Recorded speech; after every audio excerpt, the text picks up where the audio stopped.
샬롬 반갑습니다. 성경 함께 읽기. 오늘은 출애굽기 2장과 3장 속으로 들어가 보도록 하겠습니다. 자, 이스라엘 백성이 이제는 이집트의 노예 생활을 하게 됐어요. 그리고 심지어는 이스라엘 백성의 다산하고 번성하게 되어지자 이집트의 새로운 왕은 남자아이를 강에다가 버리라는 무시무시한 법적 제재까지도 강행하게 되는 배경이 됐어요. 이러한 배경 속에 2장 이야기로 들어가게 돼요. 하나님께서 이스라엘을 구출해내시기 위해 이집트의 속박으로부터 건져내시기 위해서 언제나 하나님은 사람을 사용하세요. 순종하고 준비된 사람. 그래서 모세를 출생하게 되는 이야기가 2장 속에 들어가게 됩니다. 1절 레위의 집안의 한 남자가 가서 레위의 딸을 취해 아내로 삼으니라. 이스라엘의 12지파 가운데 레위 지파는 하나님의 성막을 담당해서 하나님의 일만 하는 민족으로 또 구별이 돼요. 선별이 되죠. 그 레위 지파의 한 남자가 한 레위의 딸을 취해서 아내로 삼았어요. 그 여인이 수태하여 아이를 낳게 되고 그가 준수한 아이임을 보고 석 달 동안 그를 숨겼으나 왜 숨겼죠? 1장의 말씀을 기억하시나요? 새 왕이 아이를 낳는 산파들에게 말해서 무슨 소리냐? 이제는 히브리 아이의 모든 남자아이들은 강에다가 버려라 하고서 명령을 내려버렸으니까 지금 레위는 히브리 민족이란 말이에요. 그러면 그의 아들이 태어났으니까 어이구 내 아들 너무 사랑하는 내 아들 하고서 또 그 아이가 너무 준수했대요. 눈빛이 똘망똘망해. 반응도 잘 웃고 잘 먹고 잘 자고 너무나도 건강한 아이임을 보고 사랑해서 석 달 동안은 숨겼으나 더 숨길 수 없게 됐대요. 울음소리가 더 커지지 않았을까요? 응애 응애 하던 아기가 잘 먹고 잘 자고 하다 보니까 응애 응애. 이집트의 군인에게 들키기라도 하면 그 아이를 강제로 뺏어다가 강에 던져버리니까요. 이걸 어쩌면 좋을까? 내 사랑하는 아들을 어떻게 하면 그래도 지킬 수 있을까? 그래서 그 아이를 위하여 갈대로 만든 상자를 만들었어요. 그래서 진흙과 역청을 상자에다가 발라서 이게 뭐 방수 처리를 한 거죠. 그 아이를 상자 안에다가 담아서 강가에 부들 사이에다가 놓은 거예요. 부들은 강가에서 자라는 식물인데 높이가 1m에서 1.5m 아주 높은 거예요. 상자를 만들어서 방수 처리하고 아이를 눕히고 그 부들 사이에 쏙 숨겨놓은 거예요. 가만히 두고 있으면 군인들이 잡아가서 죽일 수 있으니까 그래도 어떻게 이렇게 해야 되겠다 하고서 그리고 그 누이 이게 그 아이의 누이가 그 아이에게 무슨 일이 일어나는지 알아보려고 멀리 서서 그 상자를 보고 있던 거죠. 그때였어요. 아주 극적인 만남이 5절에 이루어집니다. 파라오의 딸이 등장해요. 이집트의 새로운 왕, 히브리 민족을 아이들을 죽이라고 명령했던 그의 사랑스러운 딸이 강에 목욕하러 내려온 거예요. 그 강가에 그녀의 시녀들이 강가를 거닐고 있는데 그녀가 부들 사이에서 그 상자, 궤를 발견하게 된 거예요. 어디선가 울음소리가 들렸겠죠. 응애, 응애. 이게 무슨 소리지? 어디서 소리가 나는데? 여봐라, 이게 무슨 소린지 알아보고 오느라. 그래서 그 상자를 가져오게 된 거예요. 6절 그녀가 그 궤를 열고 아이를 보니 아기가 울고 있는 거죠. 그녀가 그를 불쌍히 여겨 이르되 이것은 히브리 사람들의 아이들 중에 하나일 거야. 아버지가 히브리 아이를 남자아이를 모두 죽이라고 했으니까 아이고 불쌍해라 불쌍해라. 그 파라오의 딸은 그래도 측은지심한 마음이 있었나 봐요. 그 아이를 불쌍히 여기면서 우쭈쭈쭈쭈 하고 있을 그때에 7절 그 아이의 누이, 그 상자를 지켜보던 그 누이가 파라오의 딸에게 짠하고 나타나서 저기요 내가 가서요 아이가 배고파하는 것 같은데 그 아이에게 젖을 물릴 수 있는 사람을 알고 있어요. 제가 젖을 줄 수 있는 그 사람을 데려올까요? 라고 말을 하는 거예요. 그러자 8절에 파라오의 딸이 그녀에게 그 아이의 누나라는 건 모르죠. 누이라는 것은 그녀에게 이르되 그래 그렇게 해라 가라 라고 말하는 거예요. 그 소녀가 가서 누구에게 갔을까요? 엄마 우리 아이가 내 동생이 지금 파라오의 딸에게 발견됐는데요. 그 파라오의 딸이요 아이에게 젖줄 사람을 찾고 있어요. 엄마가 가시면 돼요. 엄마가 가서 그 아들을 위해서 젖을 먹이세요. 라고 엄마를 불러온 거예요. 파라오의 딸이 그 아이의 엄마인 줄도 모르고 자, 나를 위하여 이 아이에게 젖을 먹여주세요. 그러면은요, 내가 그 돈을 당신에게 지불하도록 하겠습니다. 파라오의 딸의 제안으로 모세의 어머니는 모세를 데려다가 젖을 먹이게 되는 거예요.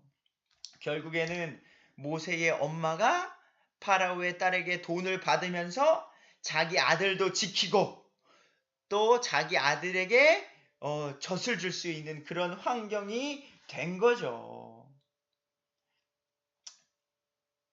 10절 그 아이가 자라매 모세가 이제 자라게 됐습니다.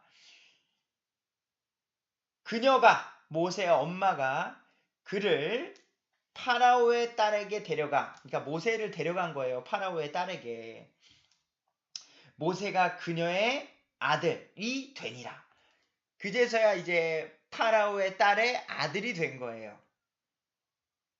파라오의 딸이 아이의 이름을 모세라 하고 내가 그를 물속에서 건져내었기 때문이라 하였더라. 그래서 모세라는 이름은 물에서 건져냄이란 뜻이 있어요. 이게서 하나님께서 지금 모세를 구출해서 그를 쓰시려는 하나님의 역사하심이 지금 모세에게 있는 거예요. 이제 모세가 장성하게 됐습니다. 그 당시에 모세가 장성하여 자기 형제들에게 나가서 자기의 짐을 보다가 어떤 이집트 사람이 히브리 사람 곧 자기 형제들 중에 하나를 치는 것을 보매 이게 뭐지? 모세가 지금 밖에 생활을 하고 있는데 히브리 사람이 나의 형제를 이집트 사람이 때리는 거예요. 빨리 더 일해! 빨리 더 쉬지 말고 일하란 말이야! 기억나세요? 지금 모세는 너무나도 감사하고 운이 좋게도 파라오의 딸에게 발견되어서 왕족의 교육을 받았어요. 좋은 음식을 먹고 엄마도 그로 인하여서 월급을 받으면서 굶주리지 않고 산 거지 지금까지도 장성하게 된 환경까지도 1장에서 히브리 사람들은 벽돌 굽기, 흙 이기기, 비동과 라암셋을 건축하면서 고난과 핍박 속에서 자라고 있던 거란 말이에요. 그 가운데 자기 히브리 사람인 형제들이 고통받는다는 것을 알게 된 거죠. 근데 여기서 질문 하나? 어떻게 모세는 자기가 히브리 사람이라는 것을 알게 됐을까요? 엄마가 알려줬겠죠. 자, 파라오의 딸이 24시간 모세를 키운 게 아닙니다. 10절에도 보면 장성했을 때 아이가 자랐을 때에 파라오의 딸에게 데려가서 아들로 삼게 된 것이 응애 어렸을 때부터 누가 키웠어요? 네. 진짜 엄마, 모세의 엄마가 키우면서 너는 히브리 사람이란다. 내가 너를 살리려고 강가 부들 사이에 뒀는데 파라오의 딸이 발견하게 돼서 너를 이렇게 키울 수 있도록 하나님이 지켜주셨단다. 너는 히브리 민족이라는 것을 기억해야 한단다. 우리가 이렇게 이집트에게 억압받고 고통받고 있지만 너는 이스라엘 백성 히브리 사람이야. 뭐가 기억납니까? 우리가 대한민국 사람이라면 우리가 일제 치하 속에 있었잖아요. 일본의 정치적 억압 속에서 우리가 한민족이라는 것을 우리는 기억하면서 대한독립 만세를 외쳤던 걸 기억하시죠? 대한민국의 역사 가운데 우리는 대한독립 만세를 외쳤던 것처럼 그 나라를 사랑하는 그 마음을 모세의 어머니는 모세에게 교육했던 것이죠. 바른 성경을 믿는 사람이라면 나라를 사랑하는 그 가치관이 우리는 있어야 돼요. 자, 그렇습니다. 그래서 모세가 자기 형제가 고통받는 것을 보면서 참지 못했어요. 12절 모세가 이쪽 저쪽을 살펴보다가 사람이 없음을 보고는 그 이집트 사람을 죽여버리게 된 거예요. 그리고 그를 모래 속에 감추게 된 거죠. 완전 범죄를 추구했습니다. 더 이상 참을 수가 없었어요. 저렇게 나쁜 사람의 생명을 그 존엄과 가치, 생명의 소중함을 알지 못하는 저 나쁜 이집트 사람. 그 사람을 심판해야겠다는 그런 마음이 들었던 거죠. 둘째 날, 다음 날이 됐습니다. 모세가 밖으로 나가니 보라, 이번에는요 히브리 사람들 중에 두 사람이 서로 싸우는 거예요. 그래 딱 보니까 모세가 같은 히브리 사람들끼리 싸우니까 보다가 잘못한 사람에게 이르되 야 여보세요. 왜 같은 형제끼리 동료를 치느냐? 왜 동료끼리 싸우는 거예요? 우리는 같은 히브리 사람 아닙니까? 하매 그가 이르되 야 여보세요. 당신이 우리의 통치자입니까? 당신이 우리의 재판장으로 누가 세웠습니까? 당신이 우리를 다스리는 사람이에요. 뭐예요? 저리 비켜.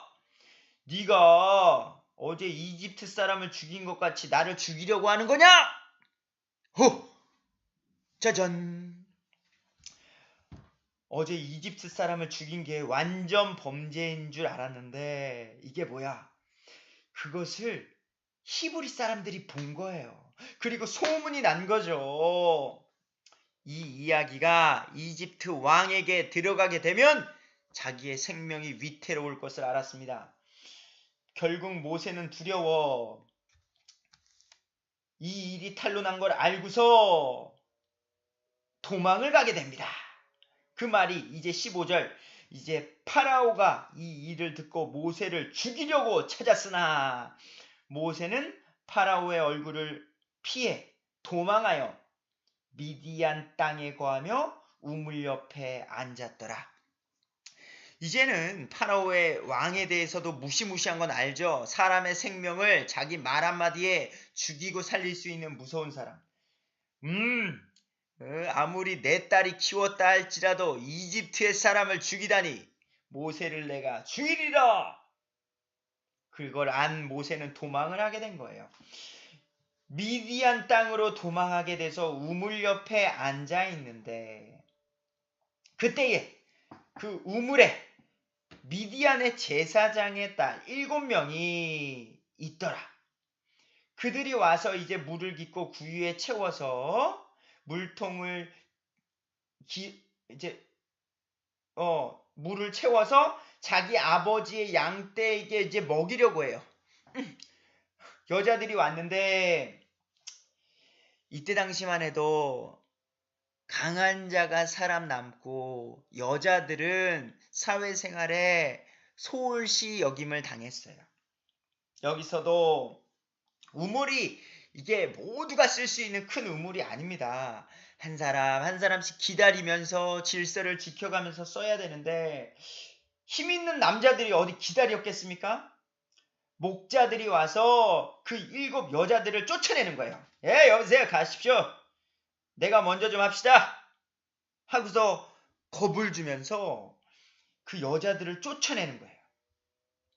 이 모습을 보고 모세가 일어나서 당신들, 이 여자들이 먼저 왔는데 당신들이 남자라고 그렇게 힘을 쓰면서 겁을 주면 됩니까? 하고서 그 여자들을 도와 그 여자들의 양떼에게 물을 먹이는 일까지 한 거예요. 그러고 보니까 모세는 의협심이 강한 사람이에요. 자기 형제가 고통받을 때에 이거 무서운 장면이에요.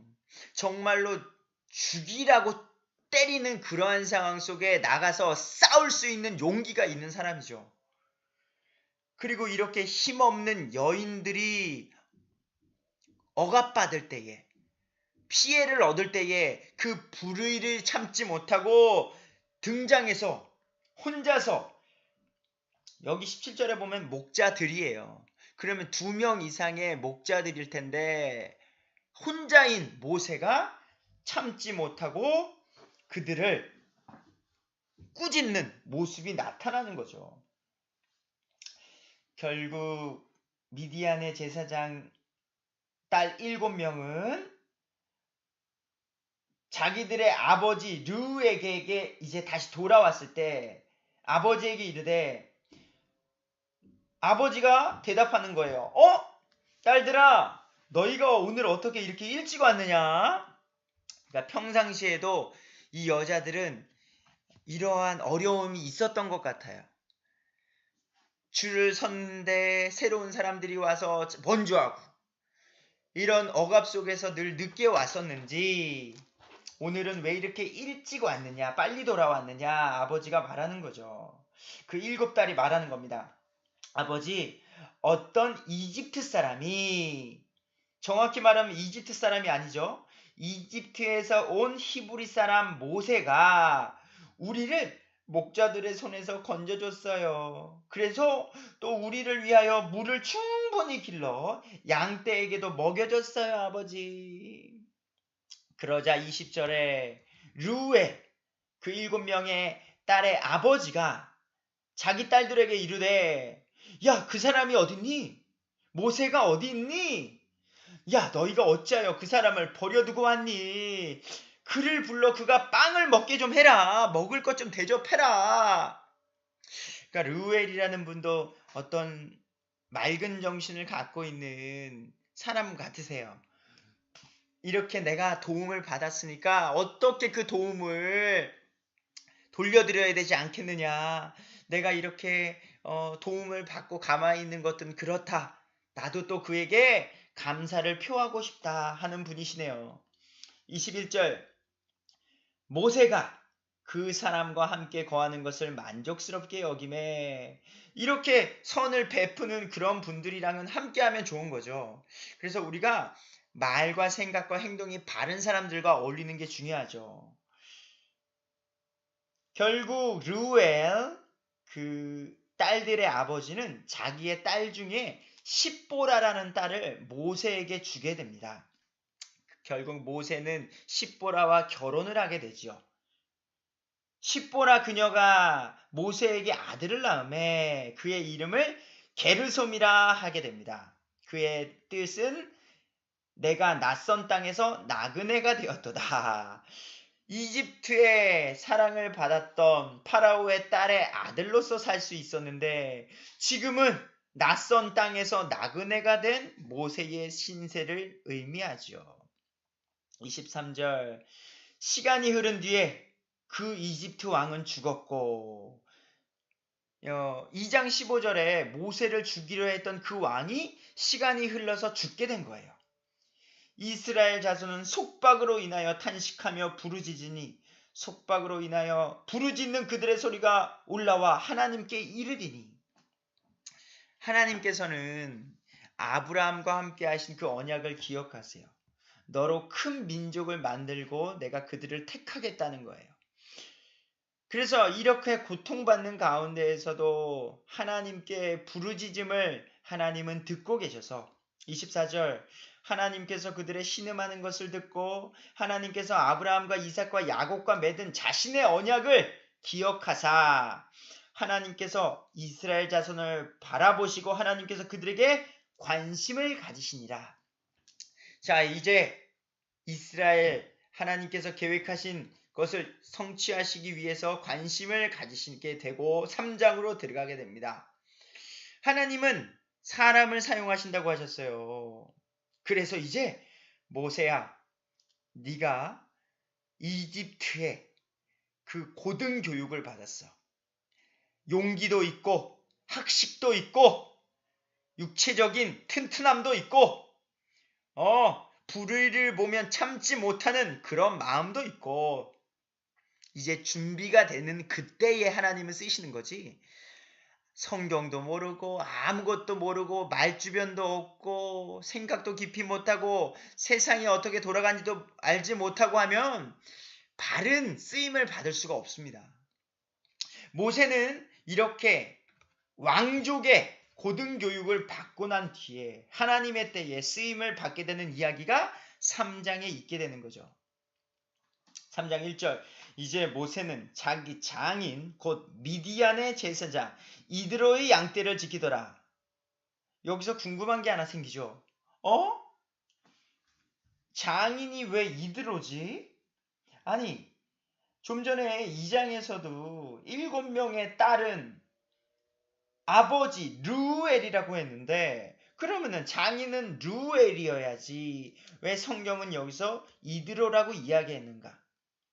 두 가지를 제가 여기서 설명할 거예요. 첫째는요, 결론적으로 르우엘과 이드로는 같은 사람이다 라는 거예요. 자, 2장 18절의 르우엘은요, 이름이에요. 그래서 하나님의 친구라는 뜻을 가진 그 이름이고요. 이드로는 그의 직함, 공식 명칭, 직명이에요. 제사장으로서 수행하는 그 일. 그래서 결국에는 동일 인물이다 라는 거예요. 그러면 성경을 쓸 때에 야, 이거 뭐 이렇게 어려워, 그냥 르우엘은 르우엘이라고 쓰지 뭐 이거를 리드로라고 또 이렇게 또 바꾸고 헷갈리게 해놨어. 성경 번역의 기준이에요. 성경은 그 단어, 성경이 쓰고자 하는 그 단어 그대로를 번역하려고 지키는 게 성경 해석의 중요성입니다.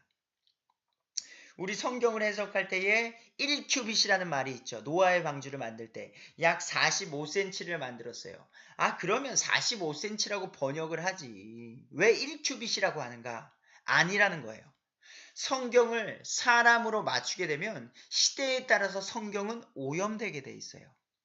성경은 있는 그대로의 의미를, 그 단어 수 그대로를 번역하려고 노력하는 게 하나님의 계획하심에 따른 올바른 번역이라는 거죠. 자, 르우엘과 이드로는 같은 사람이다. 성경은 있는 그대로 번역하는 게 중요하다. 그래서 킹제임스 흠정역 성경을 통해서 성경을 읽는다 라는 거죠. 모세가 그 떼를 사막의 뒤편으로 인도하여, 양떼를 사막의 뒤편으로 인도하여 하나님의 산 호렙에 이르매 주의 천사가 떨기나무의 한가운데로부터 나오는 불꽃 속에서 그에게 나타나니라. 주의 천사가 나타나게 된 거예요. 떨기나무에. 그가 보니 그 떨기나무에 불이 붙었으나 떨기나무가 소멸되지 아니하므로, 불이 붙었지만 나무가 타지 않는 신기한 현상을 보게 된 겁니다. 모세가 이르되 이제 내가 옆으로 가서 이 큰 광경을 보리라. 저 같으면 무서웠을 것 같아요. 하지만 모욕심과 아주 궁금증이 강한 사람인 것 같아요. 떨기나무가 어찌하여 타지 아니하는가? 가까이 가서 보려고 하는 거죠. 모세가 보려고 옆으로 가는 것을 주께서 보시고 하나님께서 그 떨기나무의 한가운데서부터 그를 불러 이르시되 모세야 모세야 하시니 그가 이르되 내가 여기 있나이다 하거늘 하나님께서 이르시되 여기로 가까이 오지 말라. 모세 네가 선 곳은 거룩한 땅이니 너의 발에서 신을 벗으라 하시고. 자, 먼저 하나님이 계신 곳, 그 땅은 거룩한 땅이라는 거예요. 그러니 죄가 함께 할 수 없다. 신발을 벗으라. 이때 당시에는 손님 집에 들어갈 때에 손과 발을 씻었어요. 자기의 더러움을 닦아내는 거죠. 신을 벗으라는 의미는 죄가 함께할 수 없는 그 거룩한 땅이다. 하나님은 거룩하시다라는 것을 나타내고 있는 거예요. 또 이르시되 6절 나는 너의 아버지의 하나님 곧 아브라함의 하나님 이삭의 하나님 야곱의 하나님이니라. 모세가 하나님 뵙기를 두려워함으로 자기 얼굴을 숨기니라. 하나님은 영이십니다. 우리가 태양빛도 우리 눈으로 보지 못하는 그 찬란한 빛이 있는데 하나님의 빛은 우리 죄가 있는 우리가 보면 소멸되어 없어져요. 빛과 어두움은 함께할 수 없다는 거죠. 어둠이 있는 곳에 빛을 비추면 어두움은 사라지는 것처럼요. 그래서 모세는 하나님 뵙기를 두려워하게 됩니다. 본능적으로. 그리고 얼굴을 숨기게 됩니다. 7절 주께서 이르시되 내가 이집트에 있는 내 백성 고난을 분명히 보았고 또 그들이 그들의 감독 작업들로 인하여 부르짖는 것을 들었나니 내가 그들의 고통을 아노라. 내가 그들을 이집트 사람들의 손에서 건져내고 그들을 그 땅에서 데리고 올라와 아름답고 광대한 땅, 젖과 꿀이 흐르는 땅, 곧 가나안 족속과 헷 족속과 아모리 족속, 브리스 족속, 히위 족속과 여부스 족속의 처소로 이끌려고 내려왔노라. 그러므로 이제 보라, 이스라엘 자손의 부르짖음이 내게 이르렀고 이집트 사람의 그들의 학대하며 학대하는 것도 내가 보았나니 그런즉 이제 오라. 내가 하나님께서 너 모세를 파라오에게 보내리니 이로써 모세가 내 백성 곧 이스라엘 자손을 이집트에서 데리고 나가리라.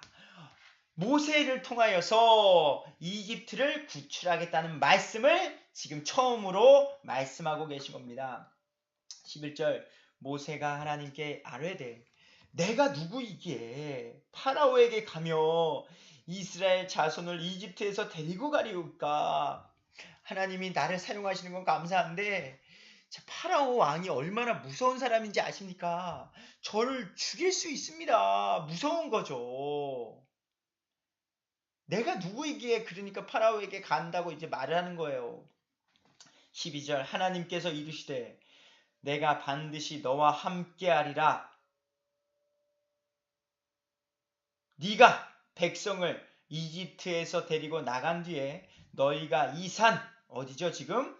호렙산에서 하나님을 섬기리니 너에게 이것이 곧 내가 너를 보낸 증표가 되리라. 하나님께서 내가 너와 반드시 함께 할게. 지금 이집트의 파라오 왕이 무섭지. 근데 내가 더 힘이 세다는 거야. 내가 그 이집트의 왕의 권력보다 이 세상을 창조하시고 우주 만물을 다스리신 그 하나님이 바로 난데 내가 너와 함께 하겠다는 말씀을 해주시는 거죠. 13절 모세가 하나님께 아뢰되 보소서 내가 이스라엘 자손에게 가서 그들에게 말하기를 너희 조상들의 하나님께서 나를 너희에게 보내셨느니라 하면 그들 이스라엘 사람들이 내게 말하기를 그분의 이름이 무엇이냐 한다는 거예요. 하나님께서 보내셨다고 했는데 그 이름이 뭐냐라고 되묻는다는 거죠. 내가 무엇이라고 그들에게 말을 하리까? 라는 겁니다. 14절 하나님께서 답변에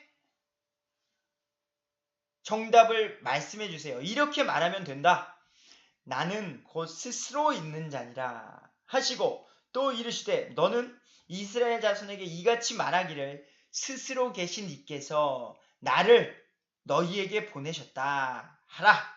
15절 하나님께서 또 모세에게 이르시되 너는 이스라엘 자손에게 이같이 말하기를 주 너희 조상의 하나님 곧 아브라함의 하나님 이삭의 하나님 야곱의 하나님이 나를 너희에게 보내셨느니라 하라. 이것은 영원토록 나의 이름이요 이것은 모든 세대에게 이르는 나의 기념물이라. 가서 이스라엘의 장로들을 함께 모으고 그들에게 이르기를 주 너희 조상들의 하나님 곧 아브라함과 이삭과 야곱의 하나님께서 내게 나타나 이르시되 내가 분명히 너희를 찾아와 너희가 이집트에서 당한 일을 보았노라. 하나님께서 말하거니와 내가 너희를 이집트의 고난 가운데서 데리고 올라와 젖과 꿀이 흐르는 땅 곧 가나안 족속 헷 족속 아모리 족속 브리스 족속 히위 족속 여부스 족속 땅에 이르게 하리라 하셨느니라 하면 그때서야 그들이 이스라엘 백성이 너의 음성에 귀를 기울이리라. 자, 여기서 말하는 것 중에 젖과 꿀이 흐르는 땅이라고 표현을 했습니다. 여기서 말하는 젖과 꿀은 자, 젖은 가축, 양이나 염소들이 젖을 낼 수 있죠. 우리가 우유를 먹듯이 그것으로 요리도 할 수 있고요. 그리고 그것들이 새끼 양과 염소들의 먹이가 돼서 또 다른 가축과 염소가 나타날 수 있고요. 꿀은 뭘까요? 식물들이 풍성하다는 거예요. 젖과 꿀이 흐른다는 건 가축도 풍성하고 우리의 곡물들, 식물들이 풍성에 자라서 풍족한 땅을 의미합니다. 그런 땅으로 인도하시겠다라는 거죠. 이런 말을 할 때 그들이 너의 음성에 귀를 기울인다는 거죠.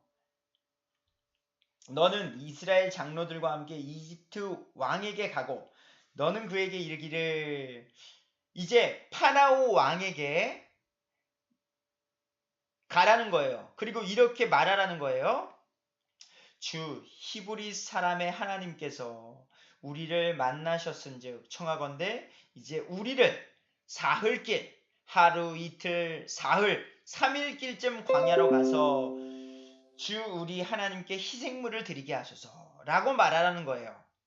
와, 하나님, 이제 하나님께서 이 세상을 창조하신 분께서 용기 내어 나를 파라오에게 가게 하셔서 이렇게 말하면 파라오가 알았다. 하나님께서 너희들을 보내라고 하시니 보내겠다. 라고 말하는 것이 아니라 재미난 표현이 19절에 있어요. 하나님께서 말씀하시는 거예요.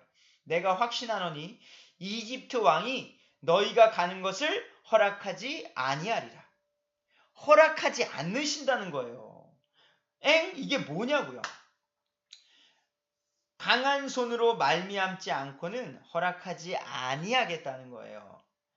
내가 내 손을 내밀어 이집트 한가운데 행할 나의 모든 이적들로 그 나라를 치리니 그 뒤에야 그가 너희를 가게 하리라. 하나님께서 계획하신 일이 있습니다. 지금 하나님께서 성경을 쓰신 이유 중에도 하나도 우리 사람을 구원하기 위해서 쓰신 게 첫 번째 목적이 아닙니다. 하나님 스스로의 영광, 하나님은 스스로 있는 자시오. 하나님의 그 영광을 드높이는 세상을 만드는 게 하나님의 목적이에요. 그래서 이 땅 하나님의 모든 창조물들은 하나님을 찬양하고 영광 돌리게 되는 게 목표고요. 그것이 우리 사람의 목표이기 때문에 우리는 그때 가장 행복한 거예요. 그래서 하나님께서는 지금 이집트, 이스라엘 백성 히브리 민족을 구출해 주는 게 목표가 아니라 이집트 그 사람에게도 깨우침을 주는 거예요. 이때 당시에 뒤에 가시면 알겠지만 수많은 우상이 있습니다.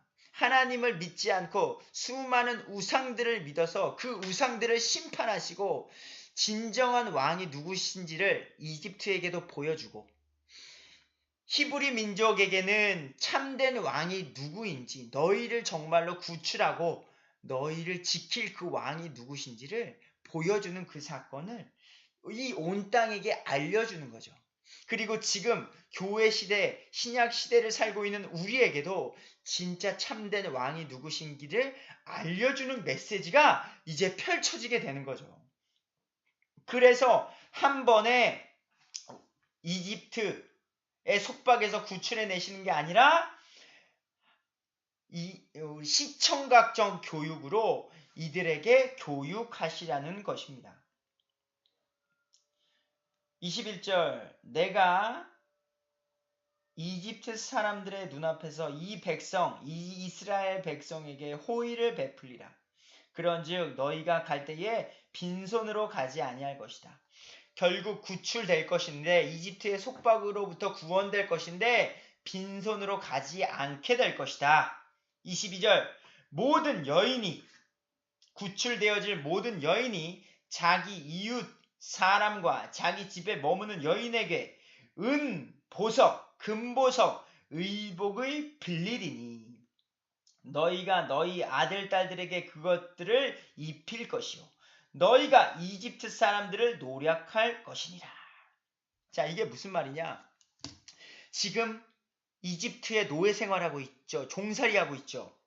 그러니 금, 은, 보석이 있었겠습니까? 이것을 떠나 자녀들에게 입힐 제대로 된 옷이 있었겠어요? 또는 이집트 사람들에게 감히 대항할 수 있는 힘이 있었겠습니까? 이런 것들을 완전히 뒤엎어 주신다는 거예요. 은보석, 금보석이 있을 것이고요. 여인들에게는요.